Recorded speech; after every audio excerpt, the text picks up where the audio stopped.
everyone, it's me, and today, let's get spooky and scary together!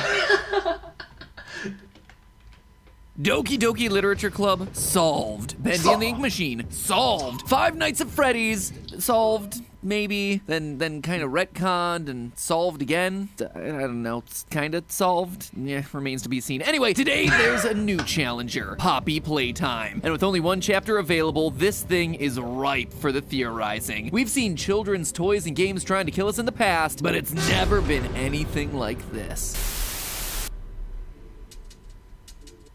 Poppy Playtime. Hello, Internet. Welcome to Game Theory. Hello, Internet. Welcome to Game Theory. Where today I wanted to start off by introducing you to our latest piece of merch. Say hello to the Maddie Pally doll. Maddie Pally, the perfect friend for every theorist. But hey, that's just a theory. And that's not all he can say. He's actually full of all the favorite catchphrases from the channel. I'm coming to get you, Matt Pat. Oh, okay. Very funny. Who changed the voice box? No one did, Matt Pat. Okay. I'm going to kill you, Matt Pat, and that's no theory. And we're done with that one. Why do I always end up with all the creepy possessed stuff? Guess it's just kind of the brand now. But hey, if you like all things creepy, why not hit that subscribe button? If you don't, well, let's just say that I can't guarantee your safety from whatever scary toys you have lurking around your house. To be fair, I can't really do that even if you do push the subscribe button, but still, pushing that button won't hurt. So, Poppy Playtime, the latest horror craze filling the void of emptiness as we asymptotically approach the release of Security Breach. If there's a formula for indie horror, this thing checks all the boxes. Simple creative gameplay? Check. Horrific childhood playthings? Check. Mysterious hidden lore sprinkled throughout? Double check. Mysterious hidden lodge. So today we're gonna look at the first chapter to start piecing together what's really going on in this game and what's gonna be coming in the future installments. And let me tell you this, while it may certainly look similar to the dozens of indie horror games that we've seen in the past, this one has some unexpected twists that make it all the more surprising and the more terrifying. And I gotta say, for the first time in what seems like forever, there's no malicious AI trying to steal your identity to escape their video game prison by hopping into your body. No matter what else this story entails, big props on being creative on that one. Okay, so something creative without that. Yay!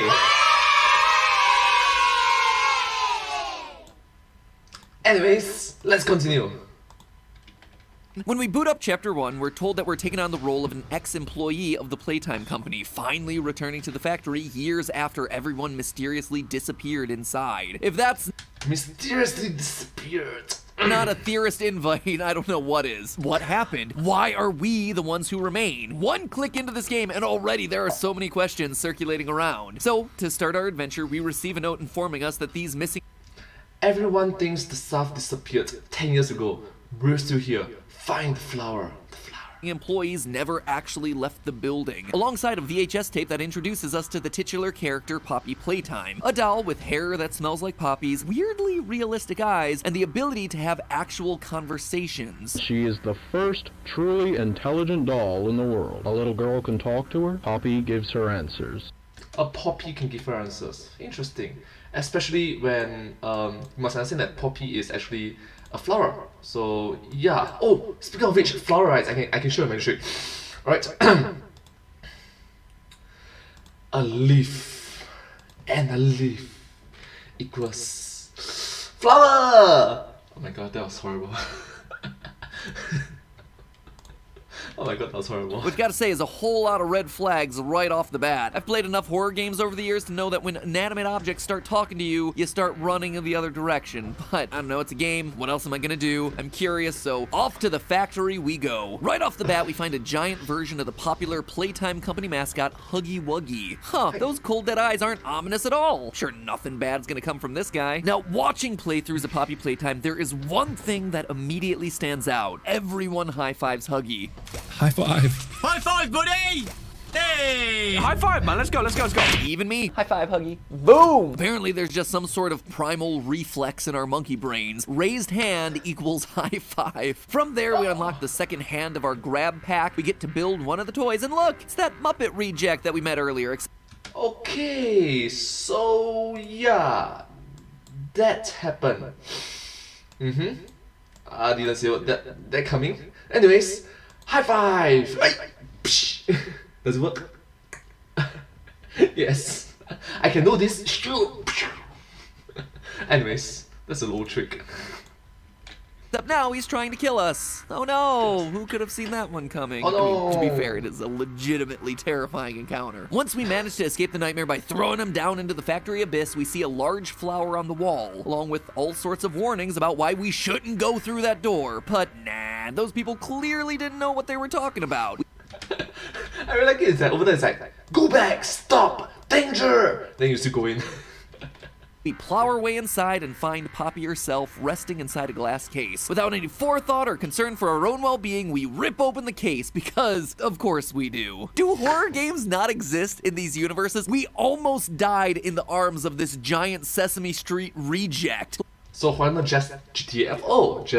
Let's make our presence known to the creepy living doll now. The lights flash, Poppy's eyes open, and we get the final line of the chapter. You opened my case. And that's it. Big old cliffhanger for the next installment. But is it just me, or did it feel like there was something more going on here? Who am I kidding? Of course there's something more going on here. This is a modern indie horror game. There's hidden lore all over this thing. There's hidden lore, hidden over, hidden lore. Starters, let's rewind a bit to take a closer look at Huggy Wuggy himself. We know from the opening placard that the toy was made in 1984 and became Playtime Company's most popular mascot, but how do you go from this to this? Toys just don't come to life, unless Toy Story was right all along. They don't. So what is this thing? Well, for obvious reasons, I immediately jumped to animatronic. But the game actually gives us clues that he's something else entirely. Something even more horrifying than we could have ever anticipated. If you're unfortunate enough to get killed by Huggy during the chase, you get a randomized death screen with a message that ranges from "it's not your time" to "don't let them inside." But mixed in there is the chance of you seeing one that reads EXP 1006, isn't he wonderful? This would suggest that someone is asking us what we think of their experiment. The monster that just killed us. This isn't the only time that we see Huggy referred to by this name either. Throughout the game, we discover VHS tapes with recordings from various factory employees. So you must understand that EXP in this case can be known as experiment. So in this case, it will be EXP.1006, EXP, experience 1000, experiment 1006. There's 1,000 of that experiments. The last one you receive is simply titled Unknown, and on it we hear this message. Final log in relation. Experiment 1006. The prototype. Coordination and cooperation is evidently within his skill set. The background sounds like people. Though still missing. Today's events are no doubt in relation to him. We must forge onwards in the name of science, whether those who are beneath us understand it or not. So he's an experiment within the facility that escaped and clearly created an incident within the factory, but this still doesn't explain why I think his creation is different from something like the animatronics in FNAF. Well, in the trailer for the game, we get our first look at Huggy, walking towards us while bits of text flash up on screen. These messages seem to be excerpts from documents of Playtime Co., but before you can read them, most of the text disappears to reveal a new, eerie sentence. But you know I'm gonna pause the video and read all the frame-perfect stuff, right? Most of the vanishing messages cover pretty standard stuff, mostly about grab pack safety. That is, until we get to the 43-second mark of the trailer, where suddenly we have a giant wall of darkened rolling text happening behind the main message. Hold the phone! Things that are hidden in the dark? What is this, a 2015 FNAF 4 teaser image? So, true to form. This is just really classic hidden lore stuff, you know. Oh my gosh. I do what I do best. I lower the contrast, I up the brightness, and voila, we got this. Experiment 1006, the prototype. He seems serviceable as the prime example for the type of vessel which we're trying to create. Despite his digestive tract being wired properly, the prototype finds no necessity for sustenance, unlike the others. All other experiments can only survive while subsisting on much larger portions. Huggy, as well as these other experiments,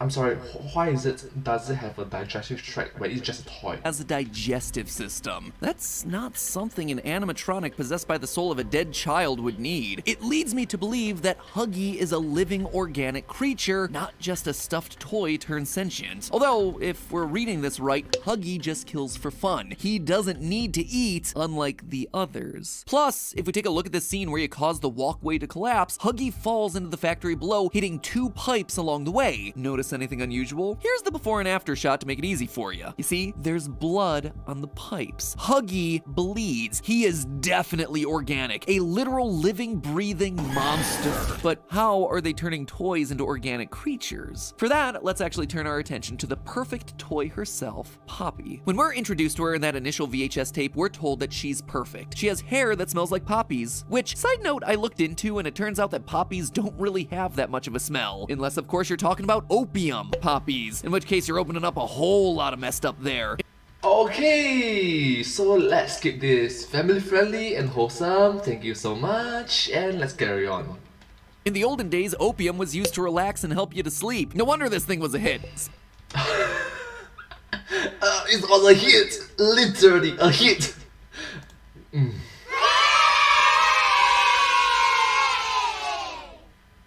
You know I have to do this, right? Hiya! Sorry. Especially with the parents, but I'm getting myself sidetracked here. Anyway, the important part of this ad is that a child can have conversations with Poppy and that she can talk back to give answers, which seems like a strange level of AI for a company that was around during the 1950s and 60s. Unless, of course, she's not an AI. In the teaser for Poppy Playtime, we see a tutorial on how to look after your Poppy doll. Near the end of the video, the voice box gets pulled out and we see that it's dripping with blood. Again, leading me to believe that these toys are actually all organic. But with Poppy, we can actually go one step further and figure out how she's been made organic. You see, the hardest secret to find in Poppy Playtime Chapter 1 is a pink VHS tape right before the final chase. Wait. Oh my gosh, is that it? Oh, no way! Oh my gosh, that was it! Well done. Wow! I'm assuming the game really doesn't want me to do this, but I don't care. Because I found the lore.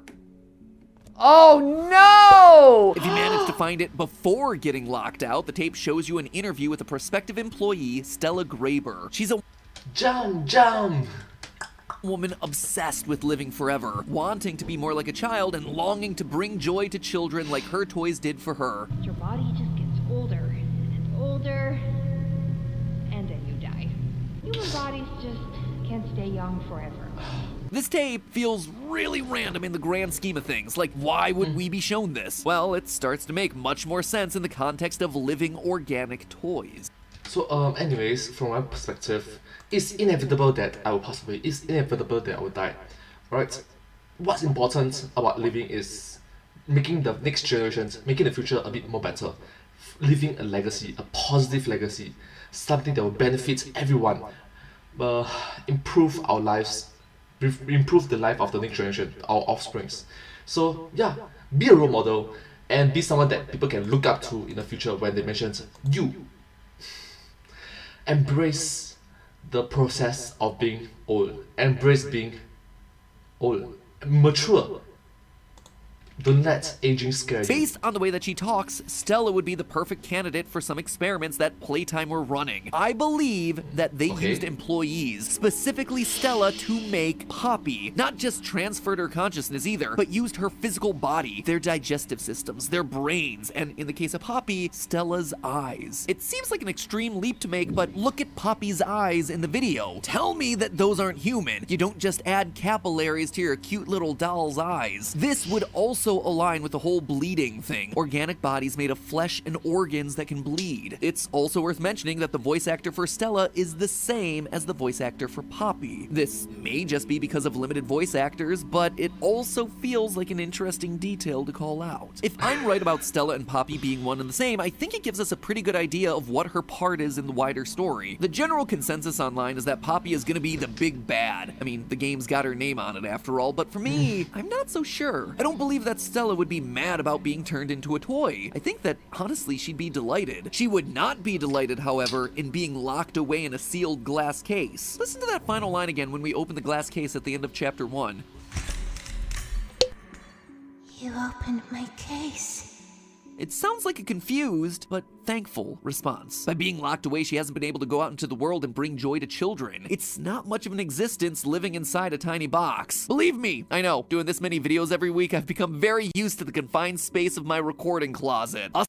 Especially when there is a global pandemic period where everybody is stuck at home, so during the lockdown.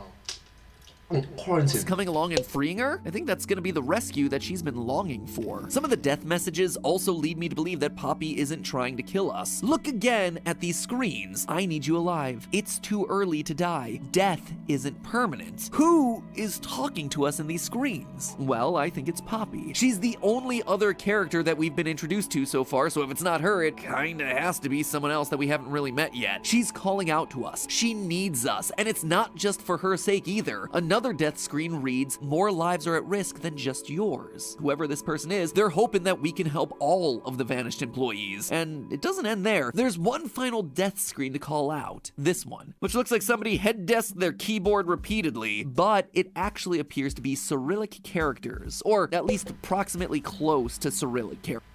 Approximately close. For those of you who don't know, Cyrillic is the alphabet used for Slavic languages. Places like Russia, Bulgaria, the Ukraine, you know, the countries that give new meaning to the word cold. Who knows, maybe the languages all look this way with the extra accents and swoops because people trying to write them are shivering all the time.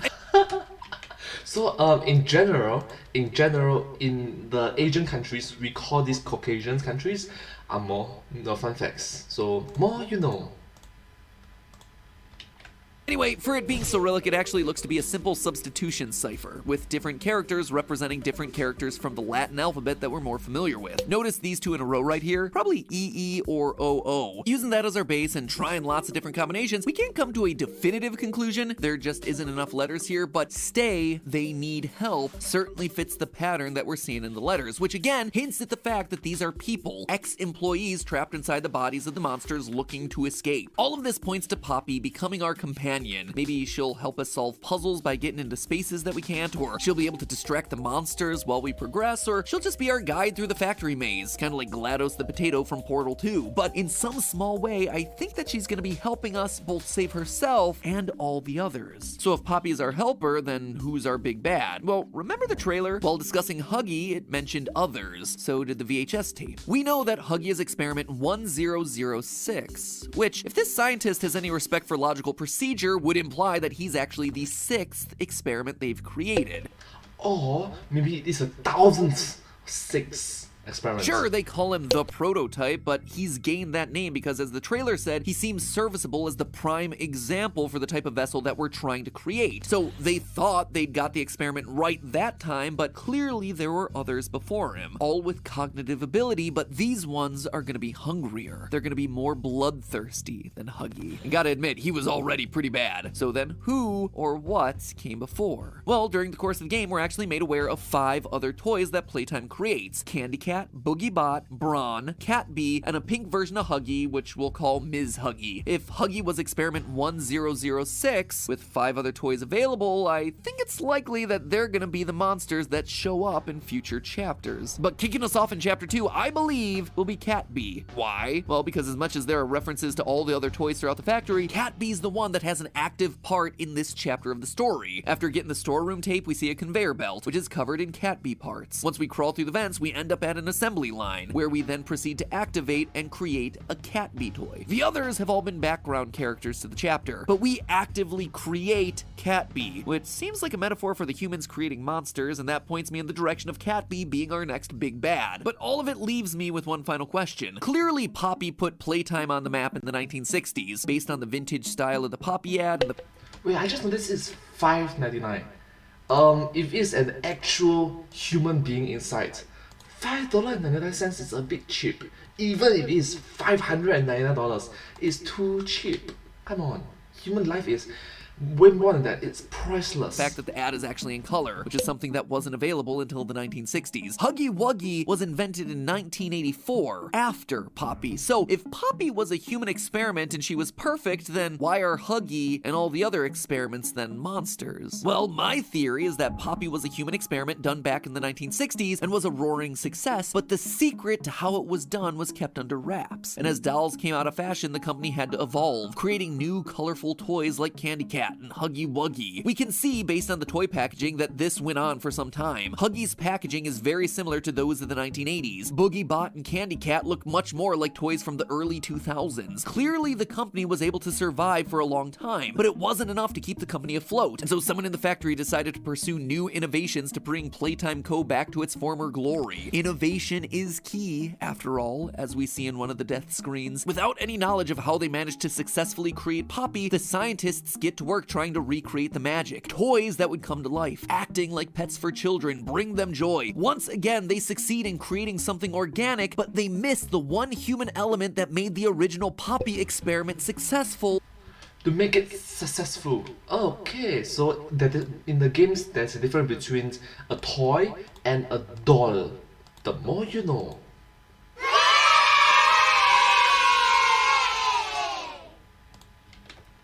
Willingness. Stella was the perfect subject. She seemed like she'd be over the moon with living forever as a child. However, our scientist may not have known about Stella and what made her, and therefore Poppy, special. I bet you that characters like the disgruntled storeroom worker Rich that we meet in the tapes are people that have been turned into these monstrous toys. He doesn't seem all that pleased with the company making his life difficult, and we know that although they may have a clean, sparkly outward image, Playtime don't tend to treat their employees very well. Wouldn't be too hard to believe that they saw the tape of Rich complaining and decided he needed to be disciplined in a very special way. But Rich doesn't have that childlike wonder of Stella or that natural love of toys, and so when he So it's like, disciplines in a really special way.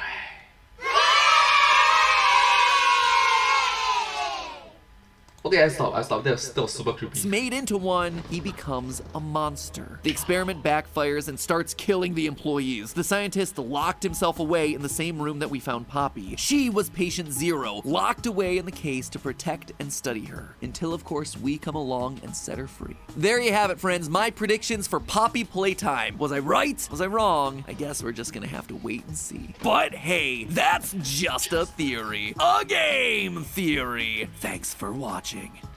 I really like it at the end, right? There's the meme of drinking coffee before bed.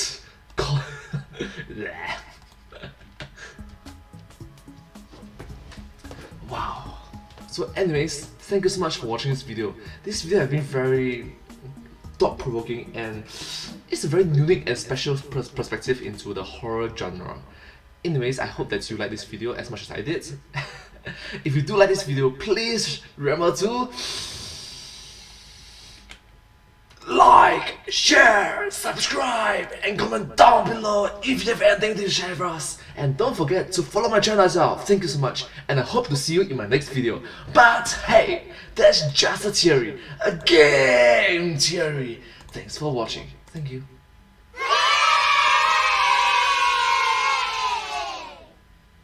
And I'll see you in my next video. Bye bye. Subscribe, subscribe, subscribe, subscribe, subscribe. Have you subscribed yet?